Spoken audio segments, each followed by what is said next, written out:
Hi friends, చూడండి ఇదైతే mixie జారి టైట్గా అయితే ఉంటుంది కదా. చూడండి అస్సలు తిప్పినా కూడా తిరగట్లేదు. ఇలా తిరిగినప్పుడు మనం ఏం చేయాలంటే చూడండి ఆయిల్ అయితే వేసేయాలి. కొంచెం ఆయిల్ అనేది వేసుకోవాలి. ఇలా ఆయిల్ అనేది వేసుకొని మనమైతే మిక్సీ పడితే లూజ్ అనేది అవుతూ ఉంటుందండి.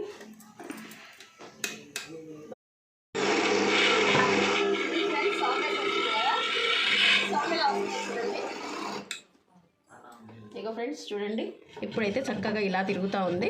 అంతకుముందు అయితే టైట్ అయితే ఉంది కదా. చూడండి ఇప్పుడు ఎలా తిరుగుతుందో. మనం ఎప్పుడైనా సరే ఈ విధంగా చేసుకుంటే తిరిగినప్పుడు తిరగకుండా ఉంటుంది కదా. ఆ టైంలో మాత్రం ఖచ్చితంగా మనం ఇలా ఆయిల్ వేసుకోవాలి. ఆయిల్ వేసుకొని చక్కగా ఇలా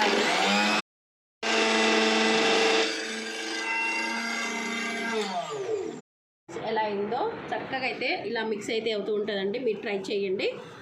బ్లేడ్ అయితే మంచిగా ఇలా చేసుకొని మిక్సీ పట్టుకోండి ఫ్రెండ్స్.